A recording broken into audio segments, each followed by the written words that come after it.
The 2016 Oscar-nominated stop-motion animated film My Life as a Zucchini, French title Ma Vie de Courgette, comes to us from Swiss director Claude Barras.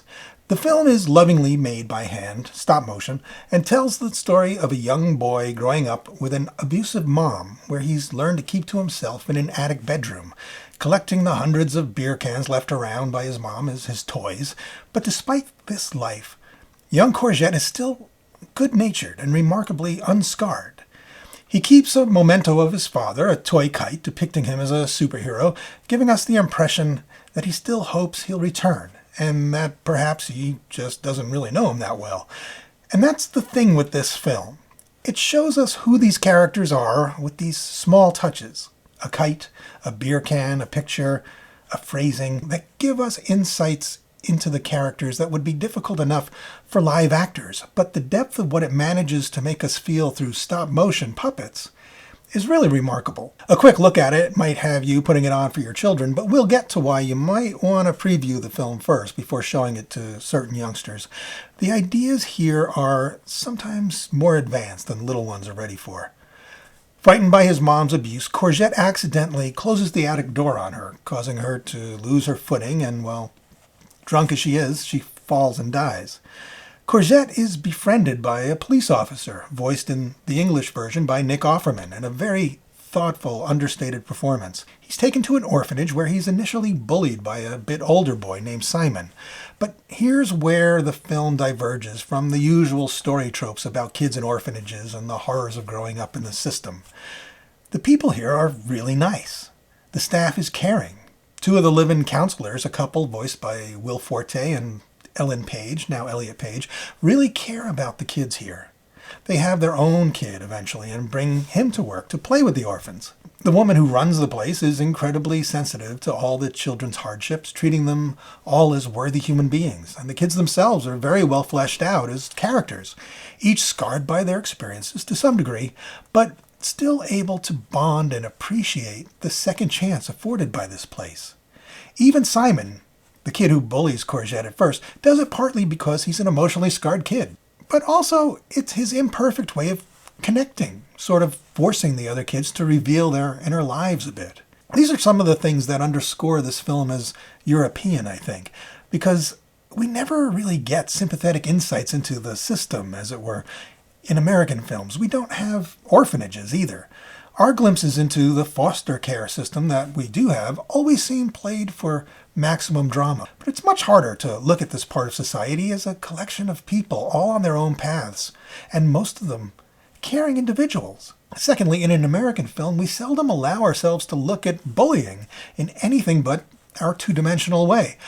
All bullies are bad, and while bullying is never acceptable, of course, the character Simon reminds us that bullies are usually children themselves, at least emotionally, and imperfect, and with the potential, in some cases, to grow up and out of their behaviors and form real bonds. And that's where Simon is. When Courgette and his new friend Camille are about to be adopted by the policeman, whose children are all grown up and gone, Simon at first gets angry and lashes out at them for betraying the group.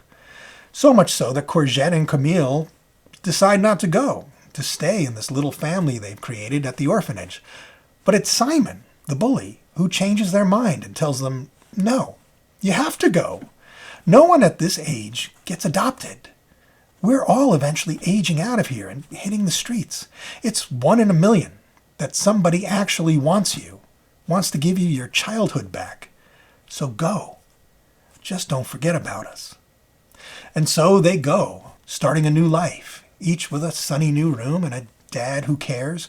And I'll tell you, this film really kind of broke my heart a little bit, in the best way, when Courgette starts over with Camille and the policeman. It's one of those times when a movie just gets under your skin and makes you happy to be human again. It's one of the reasons I'd urge you as a parent to watch this film and decide if it's something your child can handle, because getting this depth of humanity into these characters is a rare thing for movies depicting and perhaps made for kids. So if they are mature enough to watch it, it's a real gift you can give them. But here are some of the things that might make you think twice about running it for your kids. And bear in mind, My own daughter is 8 as I say this, and she's right now going through a time of a lot of worry about mortality, particularly her parents' mortality, who are no spring chickens anymore, though both in good health, knock wood. But here we do experience the sudden death of Courgette's mom, for instance. We don't see it, but it happens just on the other side of the attic door. It's clear what's just happened, even though it happens sort of quietly. But that can be more haunting, I think, than just depicting it. There's a scene where Simon and Courgette break into the main office to read the file on Camille once she arrives, because Courgette is very taken with her. And they find it and discover that one of her parents killed the other and then took their own life. Not only that, but that Camille saw the whole thing. That discovery resonates because you find it out the way we typically find things out, just in hushed words about someone we've only just met, and we try to imagine what it's done to them now that they're going to be part of our own lives. One of the other girls, lets her bangs hang down over one eye, and Camille befriends her and pushes her bangs back, revealing a scar that seems like a remnant of her own parents. She eventually comes to accept herself and her scar because of that simple acceptance from someone else.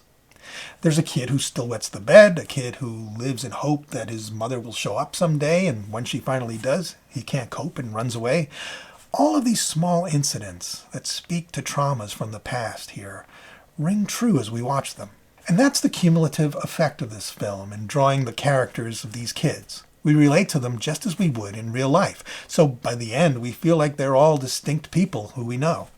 And the prospect of them having nobody in their life to love them gains all the more gravity for that. And the love that they eventually show for one another by the end gives us that much more hope. It's a very moving film, beautifully animated and lit, wonderfully voiced in the English dub, and I imagine in the original French dub as well. I have that on order on DVD. It hasn't arrived yet, but I'm sure I'll play it a few times and eventually even show it to my daughter as well. So do check the film out and consider if your child is old enough to watch it, and then sit down and watch it with them. It's very enlightening for kids, I think, to view family as something maybe they take a little too much for granted sometimes, but has such a tremendous influence on our lives, for better or for worse. And also that no matter where you come from, in the end, friends can also become a type of family. The family you get to choose, and who chooses to both see you and love you, despite your own scars. For that alone, this film deserves a spot on your shelf. I won't ruin any more of it for you. I've already given some spoilers away, so look it up. The English title, My Life as a Zucchini, is on Amazon Prime currently. If you do check it out, though, tell me what you think about it in the comments below. I'd love to hear from you. And until then, thanks for watching, and I'll see you soon. There's a nice little making of video showing the animators and the behind the scenes of this movie that's on the DVD when you buy it. It's also on YouTube, I think. I'll link to it if I can find it. And there's an after credit sequence that's an homage to The 400 Blows, I think, if you know that famous film about juveniles from broken homes in France in the 1950s, I think. It's a Francois Truffaut film. It's pretty famous. And their take on it here is a nice little Easter egg at the end, and I hope you get to catch it.